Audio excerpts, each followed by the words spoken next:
Anda tidak diam karena takut. Anda diam karena dipenuhi kuasa.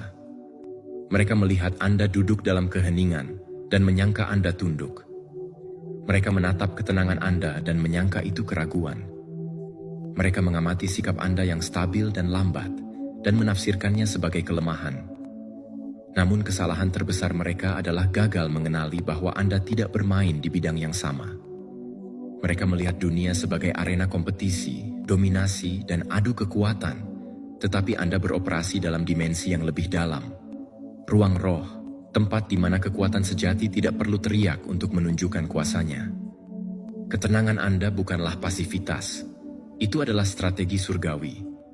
Itu adalah bentuk kekuatan yang tidak berbusa oleh emosi, tidak goyah oleh provokasi, dan tidak dipancing oleh ego. Mereka terbiasa menggunakan kekacauan sebagai alat kontrol. Mereka mengira kendali berarti menaikkan suara, memutarbalikkan fakta, memancing emosi, dan menciptakan ketegangan. Tetapi Anda hadir dalam ketenangan yang mengacaukan struktur mereka, karena Anda tidak datang untuk menandingi energi mereka. Anda datang untuk mentransformasikannya. Ketenangan Anda adalah bentuk tertinggi dari keberanian spiritual. Anda telah belajar bahwa reaksi adalah mata uang mereka, tetapi kendali diri adalah mata uang langit. Jadi Anda menahan lidah ketika bisa saja Anda membalas. Anda menahan tangan saat bisa saja Anda menyerang. Anda menahan langkah saat bisa saja Anda menjauhkan diri. Bukan karena Anda lemah, tetapi karena Anda mendengar suara yang lebih tinggi. Ketika mereka memancing Anda dengan sindiran, pengabaian, atau fitnah, Anda tidak membalas. Anda mempercayakan pembelaan Anda kepada Tuhan. Dan itulah bentuk keberanian yang tidak bisa dipalsukan. Itu adalah tanda dari seseorang yang telah melampaui kebutuhan akan pengakuan manusia dan yang hidup dalam kehadiran kekuasaan surgawi. Mereka tidak tahu bahwa diam Anda adalah doa yang terdengar lebih keras di alam roh daripada teriakan mereka di dunia fisik. Mereka tidak sadar bahwa ketenangan Anda adalah tempat Tuhan bertakhta. Karena kuasanya tidak muncul lewat huru-hara, tetapi lewat suara lembut yang menuntun langkah orang benar. Anda tidak menjawab panggilan konflik karena Anda mendengar panggilan kudus. Dan ketika Anda memilih keheningan atas pembalasan, Anda tidak kalah. Anda mengikat kekuatan di balik layar. Anda memotong akar dari kuasa kegelapan yang mencoba menggoyahkan fondasi Anda. Ketenangan Anda adalah pelindung. Itu adalah pagar yang Tuhan dirikan untuk melindungi Anda dari jebakan yang tidak terlihat. Dan karena Anda tidak bergerak berdasarkan impuls, Anda menjadi tidak bisa ditebak.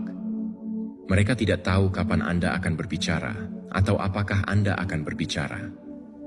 Dan dalam ketidaktahuan itu, mereka mulai terbakar oleh ketidakpastian mereka sendiri. Apa yang mereka lihat sebagai kelemahan, sebenarnya adalah kemurnian kekuatan. Apa yang mereka anggap sebagai kelambanan, ternyata adalah keteguhan yang suci. Anda tidak menghindari konfrontasi. Anda telah menaklukkannya lebih dulu dalam roh. Dan karena itu, Anda tidak perlu berebut posisi. Anda sudah memiliki otoritas dari tempat yang lebih tinggi. Dan kini, saat mereka kelelahan karena mengejar reaksi, dan Anda masih berdiri dengan damai, mereka mulai menyadari bahwa Anda tidak akan pernah dapat dikalahkan oleh metode duniawi. Karena Anda tidak digerakkan oleh emosi, Anda digerakkan oleh mandat surgawi. Dan kekuatan seperti itu tidak bisa diprediksi, tidak bisa diprovokasi, dan tidak bisa ditiru. Kemenanganmu tidak bergemuruh, tapi ia kokoh. Ia tidak mencolok, tapi ia tak tergoyahkan. Dan mereka tidak tahu bagaimana menghadapinya. Karena mereka tidak pernah membayangkan bahwa keheningan bisa lebih menggetarkan daripada suara apapun. Anda tidak membuktikan kekuatan Anda melalui dominasi, tetapi melalui kedamaian yang tidak bisa diguncang. Itulah otoritas yang sakral, dan tidak semua orang dipilih untuk memikulnya. Tetapi Anda dipilih, dan Anda dipercaya.